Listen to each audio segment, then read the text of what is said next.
بسم اللہ الرحمن الرحیم۔ اسٹوڈنٹس، ہم لوگ پہلا چیپٹر پڑھ رہے تھے ریجنل جغرافی کا، جس میں ہم نے دنیا کی آبادی کا جائزہ لیا اور آبادی کے لحاظ سے دنیا کو جتنے حصوں میں تقسیم کیا گیا اس کے بارے میں نے آپ کو ڈیٹیل بتائی۔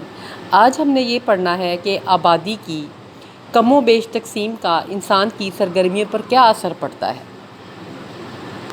اب آپ دیکھیں گے کہ اکثر حالات میں آپ دیکھتے ہیں کہ مختلف ممالک میں آبادی کے لحاظ سے پیشے بھی لوگوں کے مختلف ہوتے ہیں۔ گنجان آباد علاقوں میں زیادہ تر لوگ جو ہوتے ہیں وہ زراعت اور صنعت کے پیشے میں مصروف ہوتے ہیں، یا ان کو ہم اکنامک ایکٹیویٹیز بھی کہتے ہیں کہ ان کی اکنامک ایکٹیویٹیز کس چیز سے لنک کرتی ہیں، یا وہ ان کا پیشہ زراعت ہوتا ہے اور یا وہ صنعت سے وابستہ ہوتے ہیں۔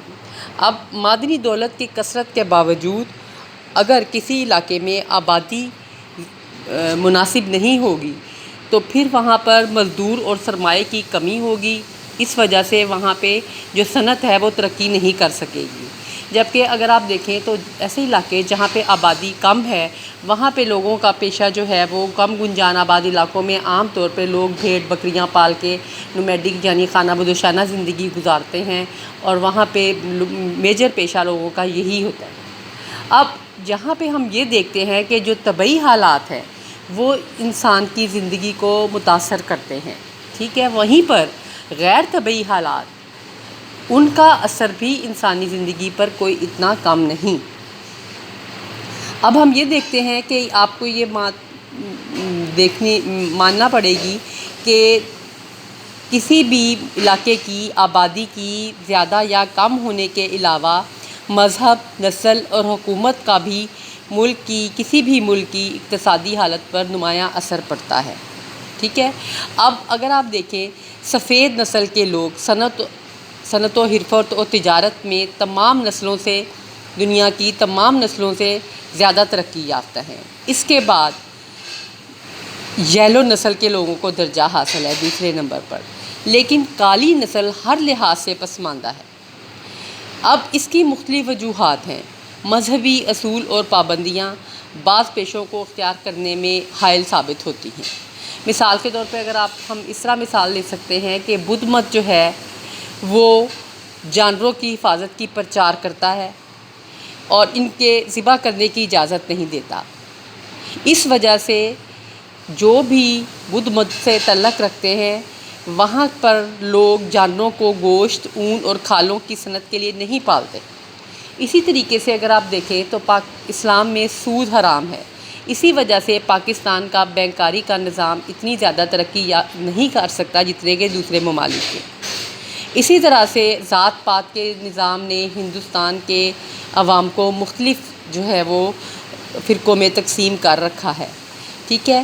اب ان تمام وجوہات کی بنا پہ ہم یہ کہہ سکتے ہیں کہ کسی بھی علاقے کی پالیسیز، گورنمنٹ کی پالیسیز جو ہیں وہ بھی جو ہے وہ انسان کی زندگی پر بہت زیادہ اثر ڈالتی ہیں۔ اب اگر کسی علاقے کی حکومت اچھی ہوگی، اسٹیبلٹی ہوگی، وہاں پہ پالیسیز جو ہے وہ ایک حکومت کے جانے کے بعد اس کو دوسری حکومت جاری رکھے گی، تو آپ دیکھیں گے کہ وہاں کی عوام کا معیار زندگی بلند ہوگا، وہ لوگ ترقی یافتہ کہلائیں گے، اور وہاں پہ نئے نئے منصوبے جو ہیں وہ پایہ تکمیل کو پہنچیں گے۔ لیکن جن علاقوں میں ایسا نہیں ہوتا، گورنمنٹ کی پالیسیز میں اسٹیبلٹی نہیں ہوتی، وہاں پہ گورنمنٹ میں اور عوام میں رابطوں کا فقدان ہوتا ہے، ان علاقوں میں اگر آپ دیکھیں گے تو آپ کو ترقی کی رفتار اتنی تیز نہیں نظر آتی، تجارت بھی لوگوں کی جو ہے وہ اتنی زیادہ نہیں ہوتی وہاں پہ، اور ملک کی تجارت پر بھی اس چیز کا برا اثر پڑتا ہے۔ اب ہم دیکھتے ہیں کہ دنیا میں امتیازی حیثیت رکھنے والے جو ممالک ہیں وہ کون کون سے ہیں، جو یعنی ہر لحاظ سے جو ترقی یافتہ ممالک ہیں دنیا کے وہ کون کون سے ہیں۔ اب دنیا میں اگر ہم دیکھیں تو آبادی کی تقسیم جو ہے وہ بہت زیادہ یعنی اس میں بہت ڈائیورسٹی پائی جاتی ہے۔ کسی علاقے میں آبادی بہت زیادہ گنجان ہے، کسی علاقے میں جو ہے وہ چھدری یا دور دور آبادی ہے۔ اب اسی وجہ سے قدرتی ذرائع کی تقسیم میں بھی اسی قسم کی عدم مساوات آپ کو نظر آئے گی۔ اب آپ دیکھیں کہ بعض ممالک کی آبادی یا معدنیات یا زمین کی زرخیزی جو ہے اس لحاظ سے وہ دوسرے ملکوں کے مقابلے میں خوش قسمت ہیں۔ یعنی کچھ ممالک ایسے ہیں جن کو اللہ پاک نے معدنیات بھی بہت زیادہ دی ہیں، وہاں کی زمین بھی بہت زیادہ زرخیز ہے، اور آبادی، زرعی پیداوار، بجلی، معدنی تیل اور گیس کی پیداوار کے اعتبار سے دنیا میں 4 اہم علاقے ہیں جو کہ بہت زیادہ اہمیت کے حامل ہیں۔ ان میں پہلے نمبر پر یورپ ہے۔ یورپ میں ایشیائی روس بھی شامل ہے۔ اس علاقے کی آبادی دنیا کے بہت سے علاقوں کی نسبت زیادہ ہے۔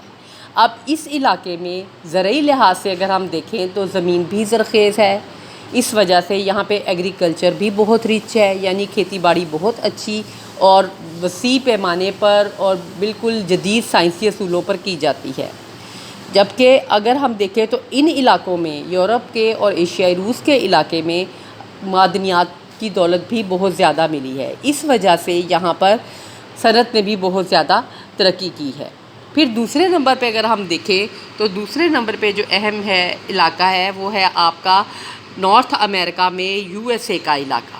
یو ایس اے دوسرے نمبر پہ، یعنی نمایاں حیثیت جو رکھتا ہے آپ کا علاقہ، وہ ہے آپ کا یو ایس اے کا علاقہ۔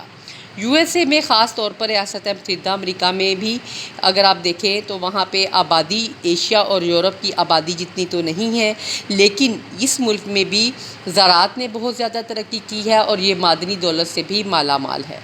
پھر اس کے بعد تیسرے نمبر پر اگر آپ دیکھیں تو اس میں فار ایسٹ کے ممالک، یا جس کو مشرق بعید بھی کہتے ہیں، اس میں چین، جاپان جو ہیں وہ تیسرے نمبر پر آتے ہیں۔ یہ دونوں ممالک جو ہیں وہ خوب ترقی یافتہ ہیں، لیکن یہ معدنی پیداوار کے لحاظ سے دوسرے ممالک سے پیچھے ہیں، پہلے 2 ممالک کی نسبت جو ہے وہ پیچھے ہیں۔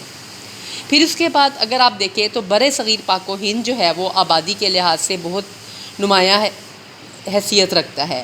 اب بر صغیر اور مشرق بعید کی مجموعی آبادی جو ہے وہ دنیا کی کل آبادی کا 1/3 سے زیادہ ہے۔ اب بر صغیر نے اپنے جو وسائل ہیں ان سے صحیح طریقے سے فائدہ نہیں اٹھایا، اس کی وجہ سے یہ زمین جو ہے، یہ سرزمین جو ہے وہ یورپ اور امریکہ کے مقابلے میں بہت پیچھے ہے۔ اب پاکستان اور دنیا اگر ہم دیکھیں تو بر صغیر پاک و ہند کو 2 حصوں میں ڈیوائیڈ کیا گیا، جس سے پاکستان اور بھارت کی آزاد حکومتیں قائم ہوئیں۔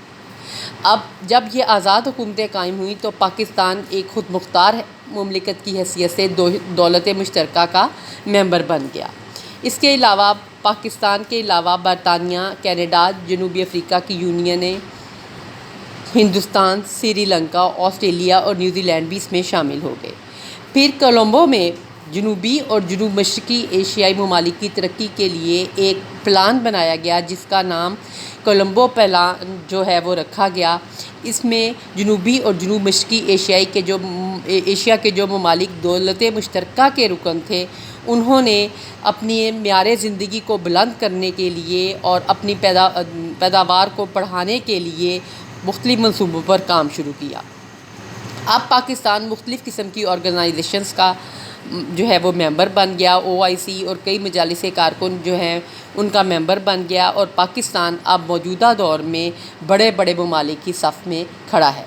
اب پاکستان کو نہ صرف مسلم ورلڈ میں بلکہ پوری دنیا میں ایک اہم مقام حاصل ہے۔ یہ ایک امن پسند ملک ہے۔ پاکستان کو اللہ تعالیٰ نے بہترین محل وقوع سے نوازا ہے۔ ہم اپنے محل وقوع کی وجہ سے دنیا میں ایک نمایاں حیثیت رکھتے ہیں۔ ہر طرح کے موسم سے ہم لطف اندوز ہوتے ہیں، ہر طرح کا پھل، ہر طرح کی سبزی، ہر طرح کا اناج ہمارے ملک میں اگتا ہے۔ اس وجہ سے ہمارے ملک کی جو ہے وہ دنیا میں ایک اہم جو ہے وہ حیثیت ہے۔ اب پاکستان جو ہے وہ نہ صرف اپنے اندرون ملک بلکہ پورے اقوام عالم کے ساتھ اعلیٰ اور امن کے تعلقات رکھنے کا جو ہے وہ علمبردار ہے۔ پاکستان جو ہے وہ یہ دوسرے ممالک کے ساتھ دو طرفیت یا بائی لیٹرل کے اصول کو اہمیت دیتا ہے۔ پاکستان غیر طرفداری کی پالیسی کا قائل ہے۔ یہ ترقی یافتہ ممالک کے درمیان توازن چاہتا ہے، UNO کے چارٹر کی جو ہے وہ حمایت اور احترام کرتا ہے، اور پاکستان کی خواہش ہے کہ بڑے ممالک کے ساتھ امن اور اتحاد کے تعلقات جو ہیں وہ قائم کیے جائیں۔ پاکستان نے ہمیشہ کوشش کی ہے کہ دنیا کے بڑے بڑے ممالک کے ساتھ سیاسی، ثقافتی اور تجارتی تعلقات قائم کیے جائیں۔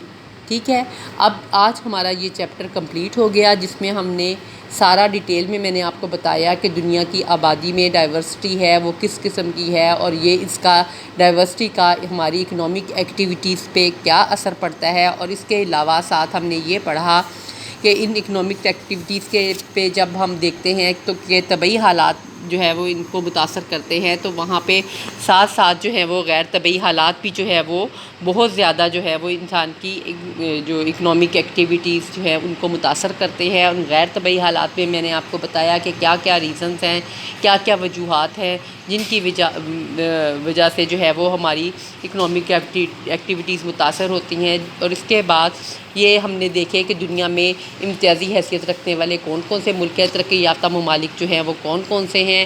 اب یہ آپ کا چیپٹر کمپلیٹ ہو گیا، اس کے بعد کل ہم انشاءاللہ بر اعظم ایشیا کی جو ہے وہ محل وقوع، وسعت اور اس کے عام حالات کے بارے میں اسٹڈی کریں گے۔ اللہ حافظ۔